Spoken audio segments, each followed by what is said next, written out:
আজ সকাল সকাল উঠেই আমি আর মা চলে গেছিলাম ডায়মন্ড হারবার হরিণঘাটায় পুজো দিতে, যেখানে আমাদের দুজনের মানসিক ছিল। ফল, দেখো ফল, মিষ্টি, দই, ফুলের মালা, চাল, শাঁখা, সিঁদুর, এই শাড়িটা আমরা দুটো শাড়ি দিয়েছি। এই শাড়িটা মাকে পরিয়েছে, তারপরে লাস্টের দিকে আর একটা শাড়ি মাকে পরাবে। তো মায়ের কাছে যত শাড়ি পরে মা কিন্তু সব শাড়ি পরেন, ঠিক আছে। ঠাকুরমশাই প্রতি শনিবার সমস্ত শাড়ি পরান এবং পরের শনিবার সেই শাড়িগুলো খুলে আবার নতুন করে শাড়ি পরান।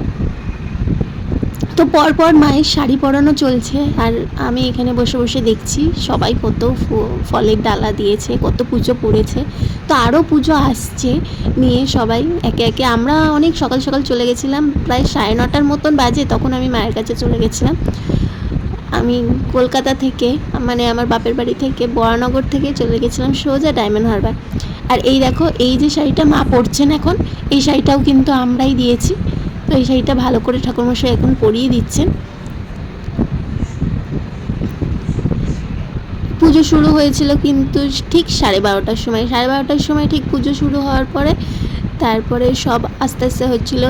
তারপরে যে ভগবদ্গীতা পাঠ হয়, সেই ভগবদ্গীতা পাঠ হচ্ছিল। এ দেখো মাকে সব মালা একসাথে পরিয়ে দেয়, অনেক অনেক। তো জবা ফুলের মালা পরে, রজনীগন্ধার মালা পরে, পদ্মের মালা পরে, তো সব জবা ফুলের মালা একসাথে পরিয়ে দিল। এই দেখো এখানে আমার মামি, দুই মামি এসছে আর আমার একটা ভাই এসছে। আর আমার ভাই আসেনি, আমার ভাই হচ্ছে কি হোস্টেলে আছে, ওই জন্য আসতে পারিনি। এই দেখো মায়ের মুখে দেখো কত সন্দেশ পড়েছে, মাকে কি সুন্দর করে সাজিয়েছে দেখো, সামনে থেকে মুকুট পরিয়েছে, অনেক জবা ফুল দিয়ে সাজিয়েছে। আর এই দেখো এখন তো আরতি হচ্ছে ভিতরে, তো সবাই দাঁড়িয়ে দাঁড়িয়ে ঘন্টা বাজাচ্ছে ভেতরে।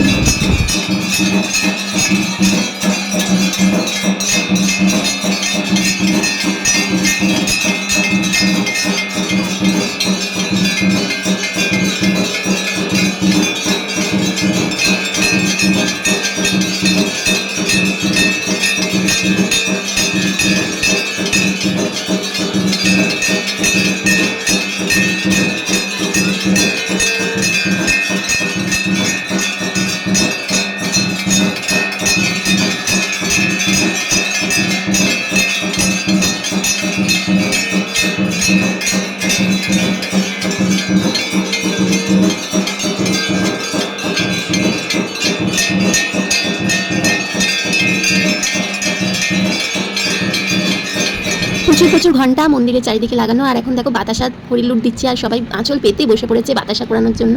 তো আমরাও অনেক বাতাসা কুড়িয়েছি। মায়ের কাছে তো মনের আশা বললাম, কিন্তু মায়ের কাছে বসে থাকতে কিন্তু বেশ ভালো লাগে। সারাদিন আমি মায়ের কাছে, মায়ের এখানটাতে বসে, মা প্রায় 30-40টার উপরে শাড়ি পরে নেওয়ার পরেও মাকে মনে হচ্ছে একটাই শাড়ি পরে মা দাঁড়িয়ে রয়েছেন, তাই না? কি সুন্দর লাগছে। তো এখন তো পুজো প্রায় শেষের দিকে, শেষ বলতে পারো। অঞ্জলি টঞ্জলি দেওয়া হয়ে গেছে আমাদের, তারপরে আমরা প্রসাদ গ্রহণ করব, তারপরে আমরা বাড়ি চলে আসবো। আজ এইটুকুই, টাটা।